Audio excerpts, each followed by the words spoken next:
All right, we're here with Mr. Steve. It's the Mr. Steve Master Connector Show. So, Mr. Steve Spiro is an inspirational speaker. He gets hired to be on stage to help people break through barriers because this digital era is great. It's connected us all, but it's also created barriers. So, Mr. Steve is all about connecting authentically and helping others be focused to create more meaningful connections, especially inspiring those dang introverts to get out of our comfort zones and connect more effectively. So, Mr. Steve, glad to see you.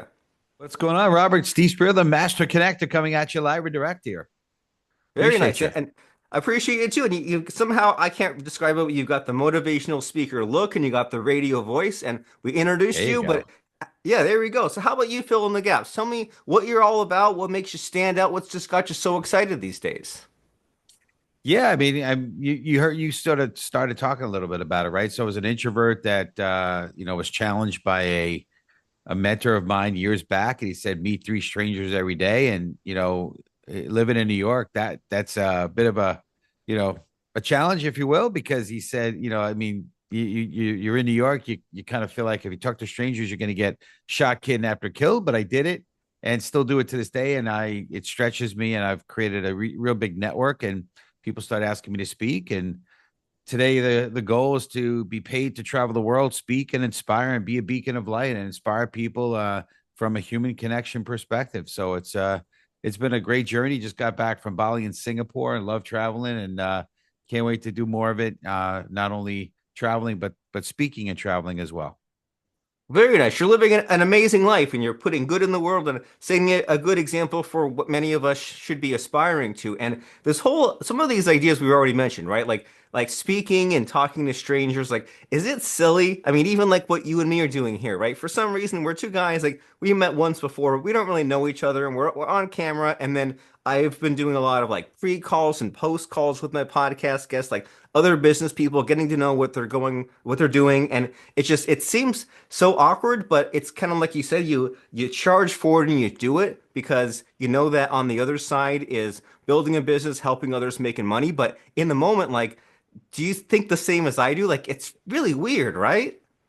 I think in the beginning I did, but after doing it for so long, and I think what happened for me is being out there meeting strangers out and about in the community, that was really awkward in the beginning, and then I started to cultivate incredible relationships, and I met people that became friends for life and collaborations, and that changed things. And then when COVID hit, especially in the Northeast, where you couldn't do anything, if you even got out, you had a mask on, and that kind of shifted things. And I started doing these Zoom calls around the country, and I was doing at one point, it felt like 7 Zooms a day, especially during the week.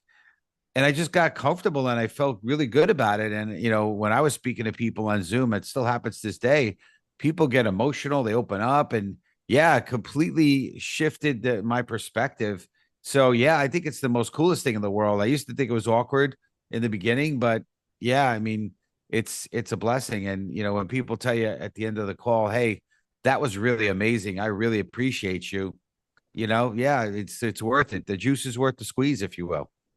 Ooh, that's a good way of putting it. Well, I think you're so right that the pandemic has really accelerated a lot, and especially made Zoom more mainstream. And especially for me personally, the last month or two, the calendar's just been filled with all these worthwhile Zooms. And like they say about, I guess, extroverts gain energy being around people, and introverts lose energy. And boy, I have these days like.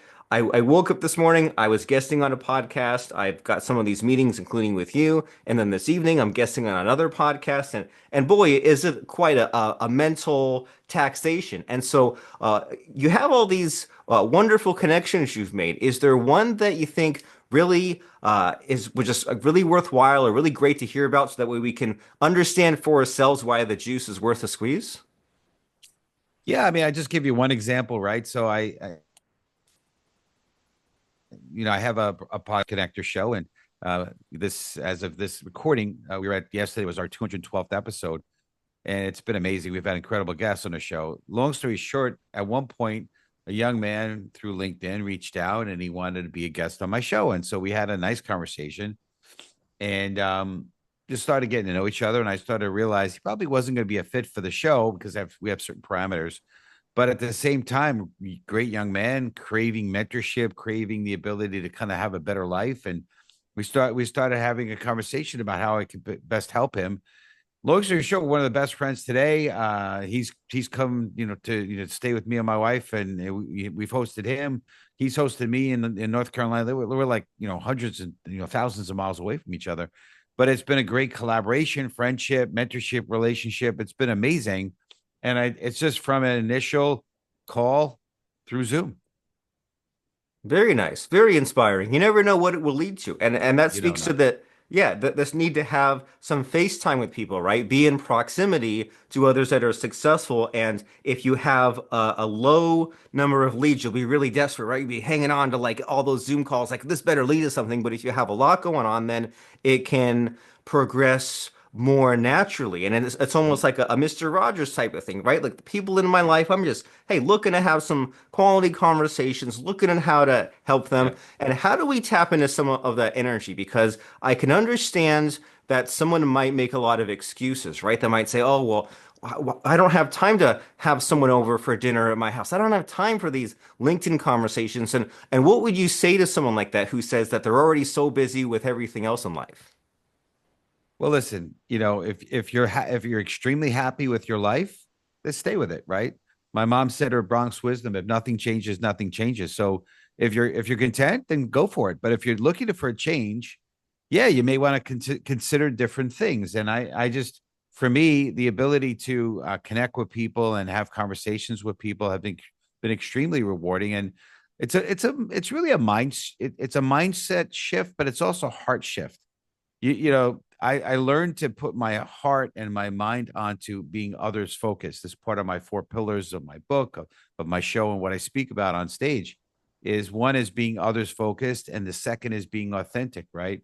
And when you do that, and you start, especially when you give, right? One of my favorite books is The Go Giver. In fact, Bob Berg was one of the guests on our show, and that concept of giving. I've had the best 3 or 4 years of my entire life financially, and it's because I've given and given and given. It's the law of reciprocity, the law of sowing and reaping. My book, I call it the law of the secret of the corn. You plant corn, you're going to get back corn, but you don't get back apples. You get back corn, but you get back in abundance, right? Because you're going to get a stalk of corn. They put 3 or 4 kernels of corn in the ground, but you get a stalk of corn with like eight or 9 ears of corn with hundreds of kernels of corn. So you get a lot more than what you plant. So again, if your life is great, stick with it. But if you want to change, try being a giver, a go giver. And I found that doing that through conversations and having multiple conversations, to me, it's not something I have to do. I have the privilege I get to do, and I love doing it.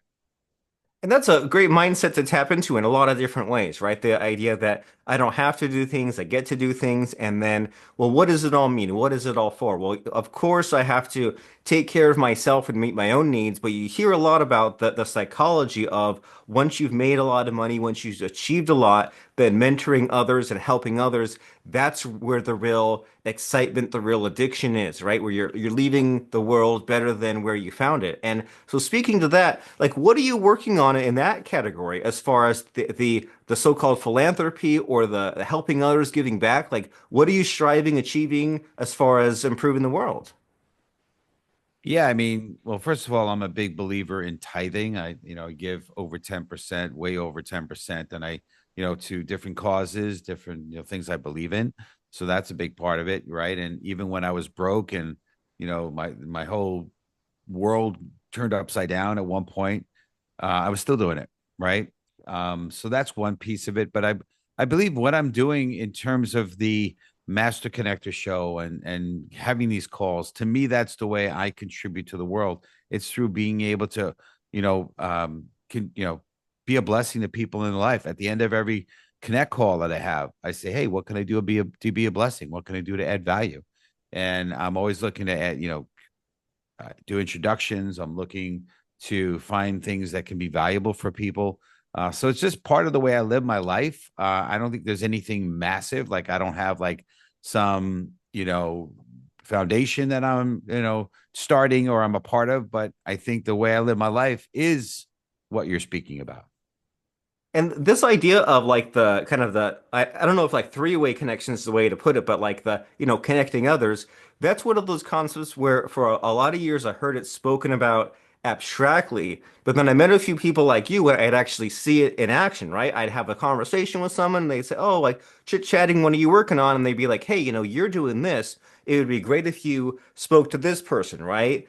You have this problem, this person has a solution, or you have this podcast, this person would be a guest." And I would see something as simple as a three-person Facebook Messenger or email or LinkedIn, and then they'd be let's have almost like a template, right? But it was highly customized. It was like, hey, here's person A. I think you'd like to meet with person B for this reason, and hey, person B, you benefit from person A for that reason. And what's your thought process in that? Yeah, because I've had myself, I've been trying to tap into that more, right? When I have a podcast, guess I talk with them after we chit chat, and I'm like, hey, I don't personally have anything I can do, but meet with this person and then send the message. And I'm looking to do that more deliberately. So how do you do that consistently? And like, what's your like template or thought process as far as this kind of like three-person two-way introduction?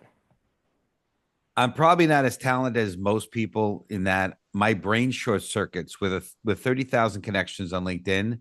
And I just, oh, you got to speak to this person or that person. It doesn't work that way. I don't think that way. My brain just does not work in that sense.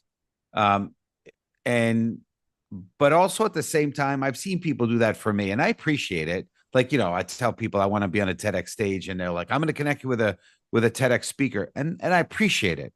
But I don't need to speak to another TEDx speaker. I've spoken to a lot of them. I need to get in touch with someone who wants to bring on a TEDx speaker on a stage that they're looking to do, right? But I Right. appreciate it. So the random, hey, I should talk to this person doesn't work for me. But what instead I do is this. I say, hey, look through my connections on LinkedIn. I've curated 30,000 connections. I feel like it's a real value and asset. I like to leverage it. I said, look through my connections on LinkedIn, put a list of 6 people that you would like to be connected with. Now, to me, the person searching through and by the way, you don't have to scroll through 30,000. You could sort and filter. And whether you have, Navigator or not, you could sort and filter. And they know better who they're looking to connect with than I do, I think. So they tell me the 6. I ask them to text me the 6 names, just the names. And boom, yeah, I have some kind of templated wording. But what's interesting is I get a lot of great reactions from the people that I make connections with and for. In fact, some people I haven't, many people in my, because you have 30,000 connections, you're not going to be able to have conversations with all 30,000 of them. I would have liked to say if I could, but I don't. But there's people that I've never ever spoken to that I'll make a connection to. I'll make that 3-way message to. And here's what I get often. Hey, Steve, thanks so much for the introduction. I really appreciate it. In fact, you and we need to get on a call. Ooh. Like almost only one time, many times did the guy say, I don't even know you. Why are you introducing me? Well, I connected with the guy. I just said I'm going to unconnect him. But other than that, people have been very appreciative. So I'm adding value to the person I'm introducing, but I believe that the person I'm introducing them to is also feeling really like they've gotten value, and it's been a win-win all around. Very nice, very cool. That's a great different approach to say to put the asker in the driver's seat, right? Instead of you guessing, they can go and see what stands out to them. And I think it's an important distinction that you said there is that, well, you're not necessarily connecting a peer to a peer, you're connecting a complementary relationship, right? Ideally, like that TEDx speaker gets on a TEDx stage. It's kind of like if someone says, "Oh, you're a podcaster. Who's this other podcaster?" Okay, great. But that's just kind of keep me at that same level. Or like I was on a like a marketer's cruise once, and the guy running it, he like paired people up in the cabins. He said, "Hey Robert, you're from California. You should stay with this other guy in California." Well, great, but all you're doing is finding similar attributes, not something that connects together. And so you bring up an important kind of idea here is having those LinkedIn skills and having those sales navigator skills. And we've all heard of these things like, slide into the DMs or provide value or make the valuable posts or like and comment and share. But as far as what we should be doing to stay active on LinkedIn and build up our connections, like what do you think should be done more or what's underrated about LinkedIn? Well, number one, I think post regularly. I do it every day. I'm not saying you need to, but post regularly. Put out good content. Number two, make sure your profile is really, really good. Like really good. Like you need to really take some time and really come up with a personal brand. LinkedIn is about personal brand, not about you selling, not about a company. It's you, right? You're selling you. People do business with people they know, like, and trust. So make sure and look at mine if you want as an example. I don't mean that in an egotistical way, but I've learned from a lot of really good people, and I've taken a lot of time to create that. So good profile, put out decent content, good content that's not salesy, that's add value, that's sometimes I heard edutainment, right? So things that are interesting that make people interested. Obviously, like and don't just like, but comment, right? Or reshare with comments, right? Because that has a lot more value. But the biggest thing that I do to answer your question to grow my network is I'm out there every day. I'm adding connections, and now I'm maxed out at 30,000, so I can't do that much. But what I would do is I'd go to who do you know, who you may know, and you go in there all day long. And I know there's a certain amount of they limit you before they lock you down, but do that every day. I did that for a very long time. At one point, there was no lockout where you can do as many as you want.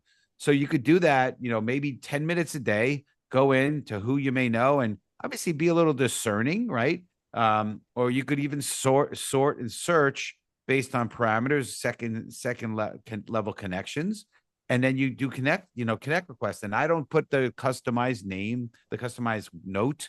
I just literally hit connect. And because I have a good profile, I have good content, and also I do ask for recommendations quite a lot.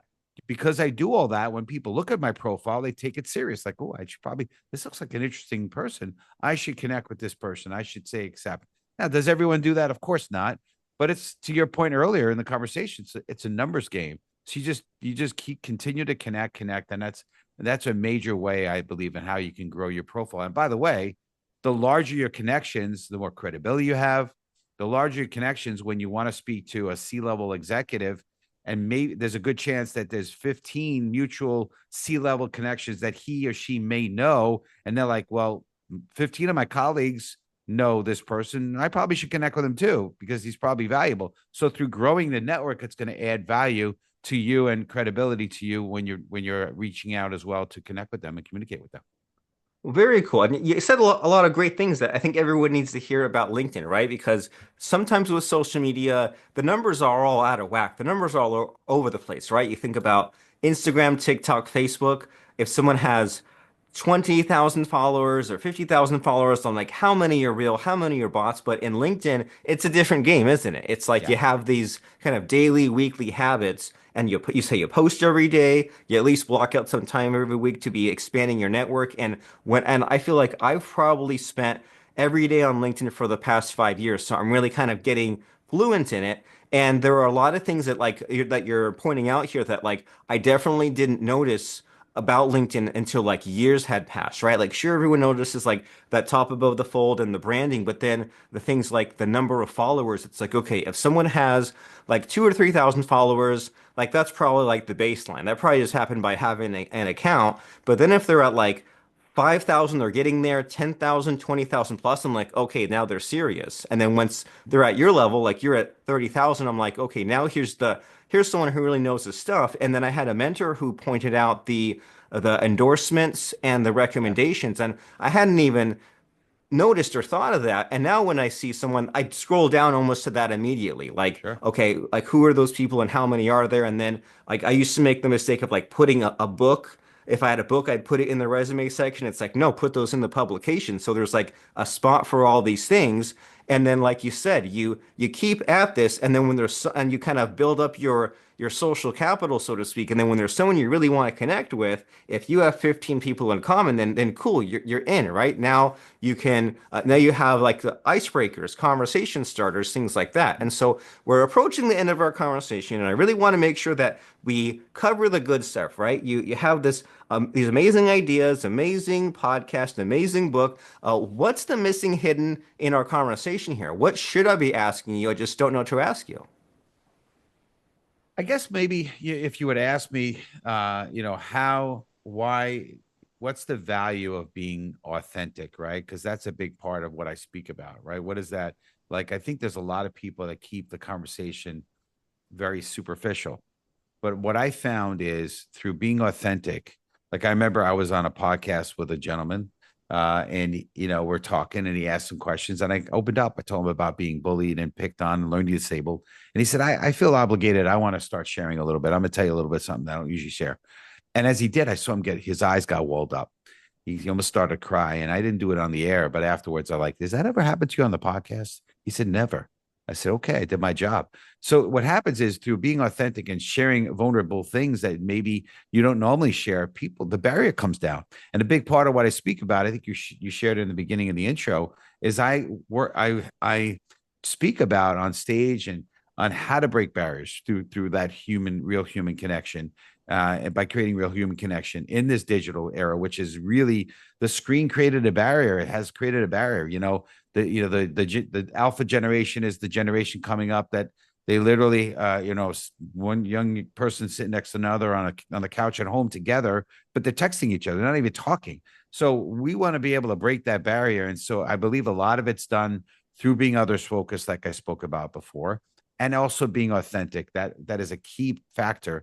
And don't be afraid to share some vulnerable things, right? It doesn't have to be horrible, deep, dark secrets, but be vulnerable. I like it. Be vulnerable. It makes you more interesting, right? You figure any Yeah. superhero like Batman, Superman has kryptonite, or the Hulk, he hulks out uncontrollably, right? It doesn't mean that Yeah. you're all weakness, but you have a little bit of a wrinkle, humanity, and Yeah. imperfection. That boy, that's character. And so, if someone is excited about the possibilities here, about saying, "Well, hey, I should be vulnerable. I should connect with others. I want more of the Steve Spiro secret sauce." What's the call to action here? What's the next step? Well, first of all, definitely find me on LinkedIn. Make sure you told me you mentioned that you saw me on Robert Plank's podcast for sure. But find me there. You also could find me. Go to my website, stevespiro.com, or if you'd like to hire me as a speaker, spiro-global.com. Check out my Master Connector show at masterconnector.show. But definitely first and foremost, I'm a big LinkedIn guy. Find me on LinkedIn for sure. That's what it's Steve all about, Spiro, right? Master If Connector. That's it. Yeah, Yeah. if you were saying, oh, relationships, but go to my impersonal website, what the heck? So you're saying before doing anything else, it just takes a click, right? You go at the Yeah. LinkedIn.com, you search Steve Spiro, that's last I'm going to name be the first one. Spiro. Yeah. He's the first one, and you see him on the podcast. You see recognize his face there, and the URL in LinkedIn is Steve Spiro Master Connector. So you go there, you subscribe to him, you add the connection, and that way you'll see about his amazing videos and updates from overcoming challenges to inspiring. And he's an inspirational speaker. You go to Spiro-Global if you want to know about his speaking specifically, breaking barriers for the real human connection in the digital era. And then you said stevespiro.com is that website, and masterconnector.show. And Steve says specifically, tell them that you came from Robert Plank's Marketer of the Day podcast. That way, everybody wins from it, right? We get these kind of referrals happening. And as people are checking out your LinkedIn here, Mr. Steve, and digesting everything you've said so far, it's time for the ending scary part of the show where I try to put you on the spot and I ask for a fun quote or lesson that has served you in life or in business. So, what comes to mind for a fun quote or lesson? Fun quote or lesson. Well, I you are putting me on the spot. Look at that. I appreciate it. Yes. Yes. Yes. You stumped the chump, right? There we are, right? I would say this. It comes down to, again, being others focused and making sure that you're being that go giver. And again, you reap what you sow. So good, you reap good. That's really what I'll say again. Is I'll just reemphasize what I said, which is you sow good, you reap good. And if you sow bad, you're gonna reap bad. So just always be sowing good seed. That's it. I like it. It's up to you. Do you want to live in scarcity or abundance? Well, hopefully the answer Absolutely. is abundance. And if that Yeah. is true, then check out masterconnector.show. It's every Wednesday, 1 p.m. Eastern Time, and the very excellent book, Tao of a Master Connector. Mr. Steve Spiro, keynote inspirational speaker, Master Connector. Wonderful speaking with you today. I really appreciate it. This is an honor being with you, Robert.